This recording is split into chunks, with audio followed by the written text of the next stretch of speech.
Alright, you know what? I'm going into this video with an actual idea of what I want to do, which is nice. It's a first, actually. But hello! Welcome to Astroneer. This is a bit of an odd one, but, I assure you I know what I'm doing. So before we get into the, cool part of the video, we might as well, see what the game has to offer.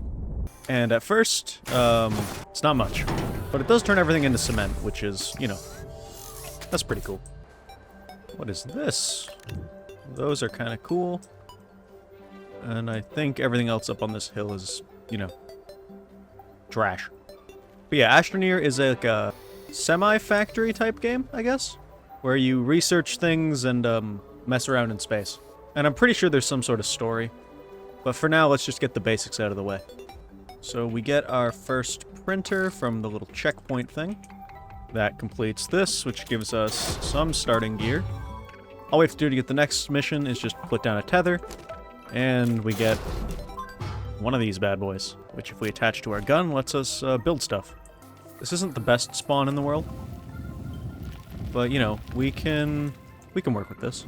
Okay, so the main issue is we've ran out of tethers, and I haven't seen any compound or resin yet. But maybe we'll get lucky and find some out here. Or we'll find whatever this is.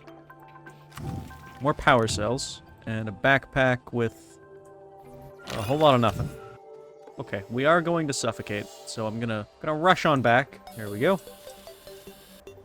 Oh wait, actually, what if I just... There we go. Oh. Okay. I'll grab that later. I will be honest, there is a whole lot of nothing at this spawn. So I'm assuming I'm probably just looking in the wrong spots. Oh. Well, we found what we were looking for, so that's nice. And then, shortly after that, my mic got unplugged, and I didn't notice for a while, so we're doing a bit of narration before I, realize.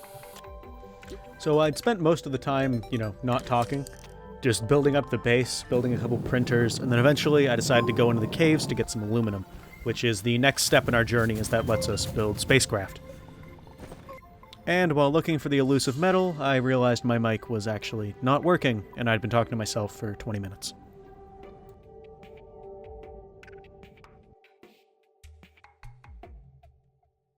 Hello? I don't know how long I've been muted. And I did find what looks to be zinc ore. I think I'm getting very bad luck with aluminum spawn. Oh wait. Maybe I'm not unlucky. Maybe I just don't know where to look.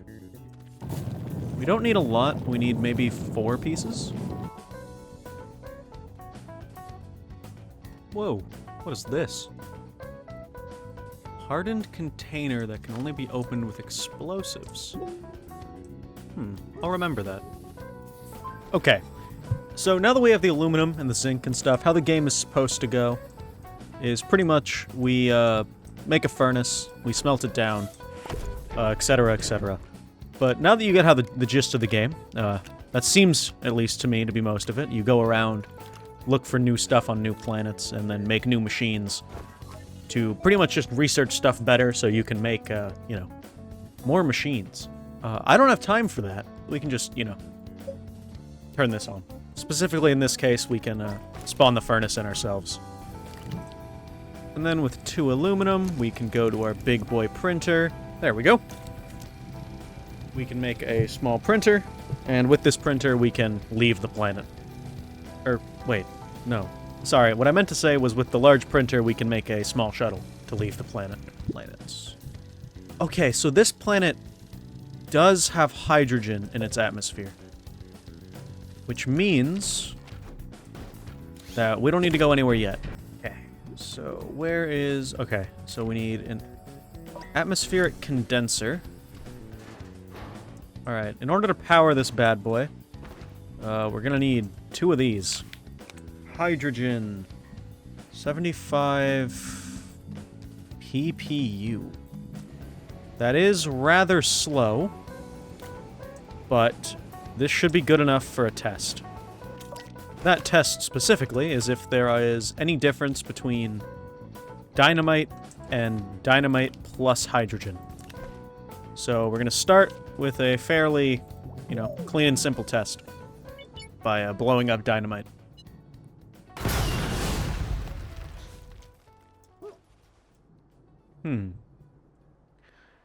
I'm no genius, but I do realize that there is no longer explosives in my bag. And we are going to be able to automate this. Like so. Okay. There we go. So now, if we turn that on to infinitely loop, we now have a consistent hydrogen generator. However, this is going to be ultimately way too slow to do on its own, I think. Because there's a chance that it won't be able to place more than just in this corner, which is another issue that I never really bothered to test until right now. Because it definitely seems to be kind of prioritizing the part of the platform it can access. Interesting. Hey, don't put stuff in my backpack. This storage, while holding a lot less slots, is probably better. Let's see. Is this a bigger explosion? That might work. And while I'm aware I could probably just have multiple item spawners, that definitely seems kind of like cheating. So I'm happy to instead, you know, just do normal cheating and, see what it's like on another planet. Oh, it's weird down here. So the other one was 75. This one is 100 parts per million. Or parts per unit, I guess. The other issue is going to be, you know, the space of it all. So we're gonna start by just building a big platform. Hi, it's me in post again. So I spent the next, like, 10 minutes trying to figure out how to power the base. Using solar panels were really inefficient, but, using wind was unreliable. So in the end, I don't know it yet, but I ended up just using infinite power generators. You can get creative, which is a little cheap, but, you know, it was easy. And, you know, that worked pretty well. We need large platform C. Top of this, we want our atmospheric condensers. Okay, now I have a different idea for power generation this time. Okay, these can't be set up to this platform. Okay, so I think each of these arrays should be suitable to power not one, but 2 atmospheric condensers. And bare minimum, it can at least partially power all of them. Of course, the main issue is, you know, mass producing them. Wait, duplicate held item. Enter. Hang on. Oh my god. Oh, this changes everything. You know, I really should have looked at the controls before trying to build multiple massive, stupid machines. Alright, now I think everything here is working how it should be. I might actually be able to drop down this thing. Why is this not... Oh. Okay, there we go. Now it's working flawlessly.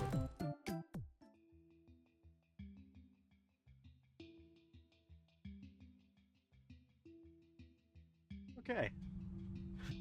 I let it run for a while, which seems to have been a good idea, because they're still not even full.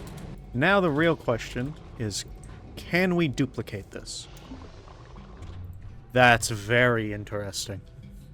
So I have an idea, because I know that there is a curved platform. It's not that one. It's this one. Yeah, because we can set it up like this. We can get rid of the one in the middle, and we can instead put one of these bad boys on. And then, if we grab, I guess, extra large storage? Because that's 31 slots, and that mostly fits both of these. It could be faster. And by could be faster, I mean let's make it faster. Yeah. I think that's working just fine. So, given the fact that we can duplicate the full fuel canisters, we're probably able to duplicate the storage and, if we can do that, then this whole, you know, nuclear bomb thing just got a whole lot easier. I don't think I'm able to take this with us to another planet. Because I was hoping to do this on the moon. But what I can take with us is one of these, and, well, this was, you know, easy enough to make on the planet, so let's just go. Before we leave the planet, though, so if all I have to do is spam enter a couple times, let's see if our hydrogen bomb, you know, has any actual merit, shall we? Oh. You know, I tried to get the drone out to get a better view, but, yeah, I think that worked. That worked just fine. I did say I'd destroy a planet, but I think the moon is, in general, you know, much better target for our insane amounts of violence.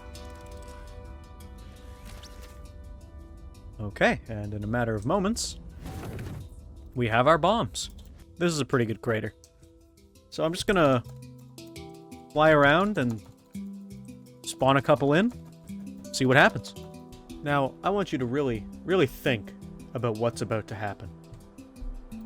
And now, in theory, all it should take to get literally each and every one of these to blow up is dropping a single piece of lit dynamite, detonating this, and then watching from above. I'm inclined to say nothing happened. Oh,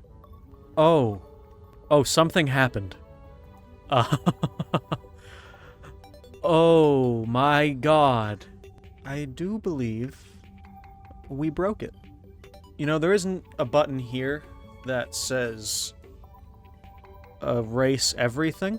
However, if I very slowly navigate to the power button, I can save and quit and potentially unload, you know, all that. Or maybe not. Oh, wait. All of the stalagmites just despawned. That might clean things up. Maybe. I have one final idea, and it's unloading the terrain. Hello? What was that? Did I just hear someone talk? Okay. Nope. I'm gonna say it after waiting, I think 10 minutes for the lag to stop. Not much has happened. I'm gonna try one more time to escape this misery, and if not, I may have to restart. So now, hopefully, we can launch off to another planet, and that should unload all the shenanigans that's going on the moon. Okay, the game has definitely kicked it. Oh, wait. No, it hasn't. It's running like normal. Oh my god. Alright. What if I... what if I try to come back? All seems relatively okay. Can we find that planet-sized hole? It just didn't work. None of that damage, like, actually stayed. Well, some of it... something went wrong. Let's try that again. Maybe only, like, 10 bombs. Maybe that'll work a little better. So I still want to try, you know, the whole making a hydrogen bomb, but just... yeah. Maybe 10 at once is more than enough. Because I still want to make a hole visible from space. I would just like to, you know, still be able to play the game afterwards. A little bit more than before. Oh. Oh no. Oh. Oh dear. Okay. I can't say I didn't try. Because I think even if I unload it, the game does not know how to handle the amount of terrain damage we just caused. But, I mean, it's not the worst frame rate. So we can take a little peek. The biggest issue seems to be the fact that it, spawns in all the resource nodes that the explosion destroys. which, given, you know, the volume of a crater, is definitely causing some of the lag. But you know what? Maybe next time we can find a, you know, better way to optimize.